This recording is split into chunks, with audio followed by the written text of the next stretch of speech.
Hi, everyone. Welcome back to another episode of Built to Scale. We're currently in a two-part series where we're talking about profit fade.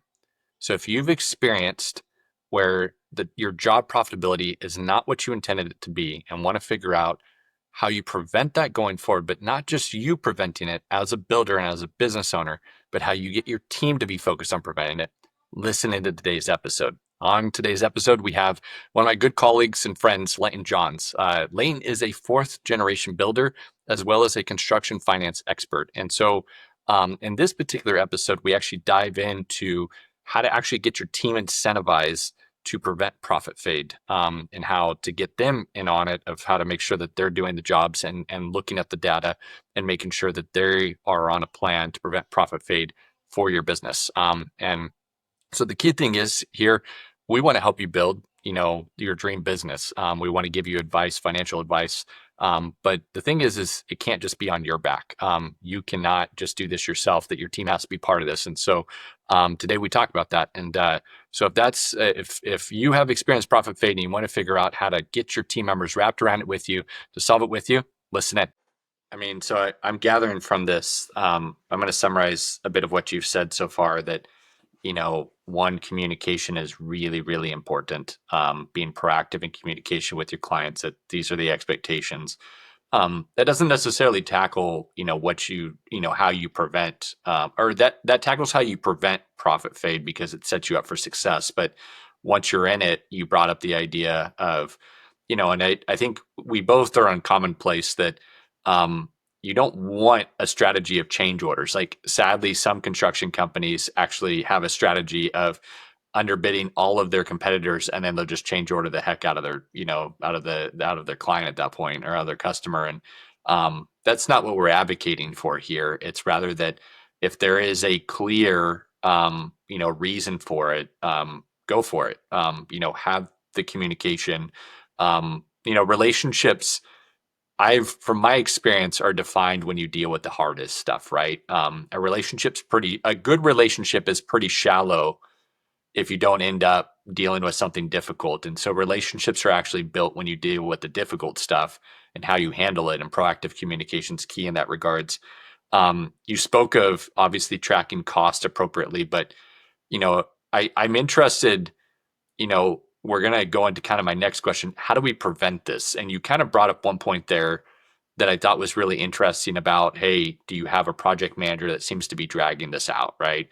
And so one of the things in there is, potentially identifying some labor metrics as to, hey, this is how long this person should be tracking on this job, and making sure that that project manager understands these are the expectations, that these, checkpoints should be completed by these particular dates, et cetera, and managing that well, right? Like, not letting that get out from under you.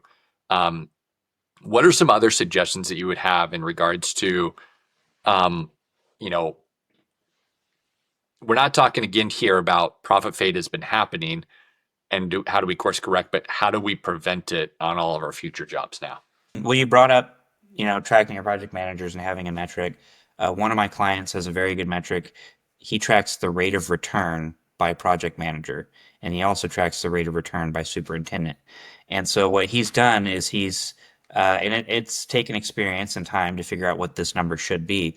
But if you have an experienced project manager, their rate of return should be higher than an inexperienced project manager. And that may dictate which project you put them on. Like, you're not going to put your inexperienced PM on a $20 million job the very first time out. You're going to put them on something easy that's going to be harder for them to mess up. Probably a shorter project where, they can get through it quicker. Longer projects have a tendency to get longer. And so you need somebody experienced who knows, hey, we got to keep pushing this thing along. Um, and so I found that to be, because it's not something that I ever kept track of, the rate of return for each of those employees is a really great metric. Usually that's something you think that you would think of on a salesperson side, how many jobs are they closing? But, how efficient and effectively are your PMs or superintendents running your projects? And so that's how I would view it. Are they keeping up with billing? So you have a PM, they should be able to produce, say, $1 million in billings a month. And based on their salary, the rate of return on that individual has a certain value. And if it's achieving above that, you have a high achiever. If it's below that, you may need to address it. Maybe that's someone you need to move on for, or offer additional training, and continue to build them up. Uh, so that's definitely a metric that I would look at. What are your thoughts? Because we've talked about metrics, and metrics I find in my experience that sometimes just publishing the metric, like giving somebody the scoreboard and publishing the metric in itself influences a positive outcome. But I'd also love to understand too, what are your thoughts on incentive based compensation regarding job performance itself? What are your thoughts on that? A lot of contractors struggle with figuring out, how do I incentivize these guys? I think that uh, sales can feel fairly obvious from like a commission-based standpoint, um, but I don't always agree with that. I feel like some portion of that should get paid after the job, because if you had a salesperson that deeply underestimated how long this project was going to take, your problem's not your PM, it was your estimator. And so this gets back to reviewing your projects once they're over and really assessing, hey, the estimator screwed up. So there's one avenue. In terms of your PMs or your superintendents and incentivizing them, I do think that there should be a discussion when you roll over a project from sales into operations and say, okay, PM, how long is this? Can you map this project out with a schedule? How long is it going to take? And then here's the baseline. And if you beat the baseline, maybe there is some incentive, but you can't beat it and compromise quality. And so there is a little bit of subjectiveness to this, because if you just rush through a project, it may turn out poorly. Um, but again, I think that this comes down to a lot of conversations when you're estimating a project. Are you getting your PMs involved? How long is this project going to take? Did you estimate it accurately? When you're rolling it over, maybe there's things your estimator included or figured that need to go get bought out, or you've budgeted for something and you forget that you budgeted for it till the end of the job and now prices have gone up. A lot of conversations, communication, and just accurately tracking the cost of your project. If that's just the one thing that I get people to change. If I'm only going to commit to accurately tracking the cost of my project, I can then assess at the beginning, at the end, in the middle, how am I doing? What do I need to do differently so that I can make sure that I'm successful in the future? Yeah.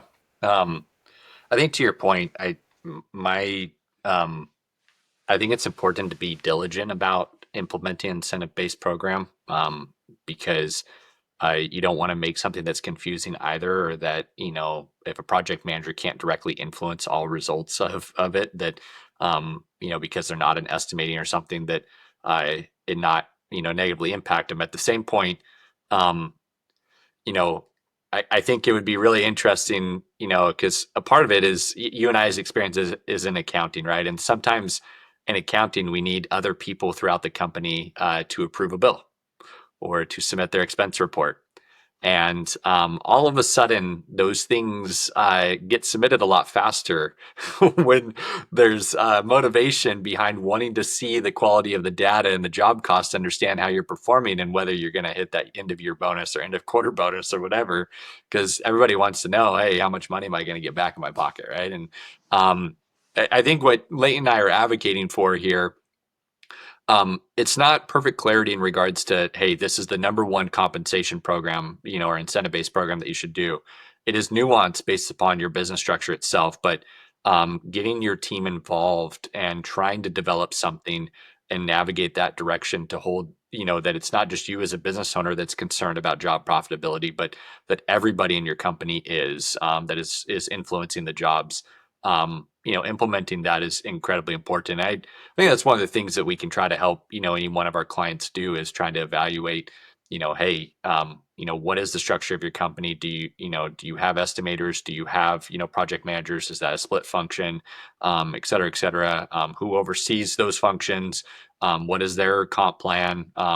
But the reality that, these are some powerful tools that will keep people incentivized to try to prevent, profit fade.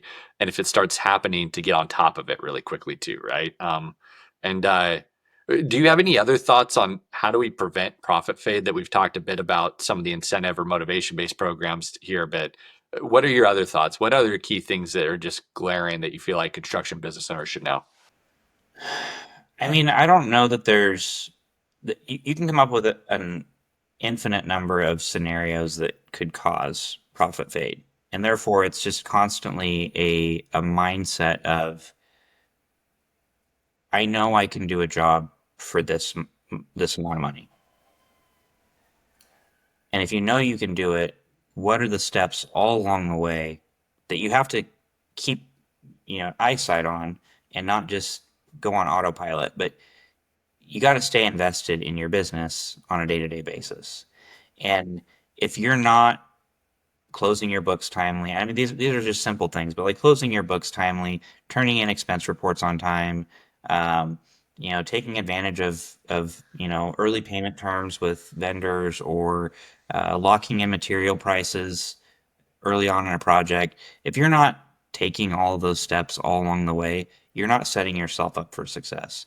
And so I don't know that there's any like, you know, top two things that you can do, but it's more of having the principles to be present in your business and not just say, oh, we sold this job, it's gonna be great. My PM's gonna take care of it.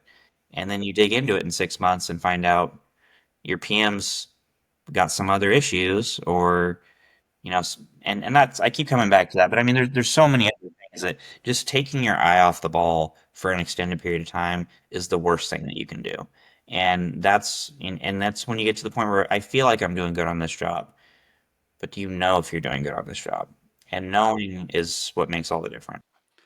Yeah, I mean, one of the topics we're gonna, jump into a bit later is how to deal with difficult and economic conditions. And I think to myself, we were working with one particular client that some of their jobs were stalled, that they had active team members, project managers, et cetera, that were assigned to the job, that they were had those carrying costs, and yet the projects weren't moving forward because these were federal contracts when basically everybody was scared to death that as Doge you're gonna just cut the crap out of these things, right, and make them go away. And so they were worried, but we had to develop a plan as to what is the trigger market, which we will say, hey, we're going to have to let these employees go because we don't have the work, right?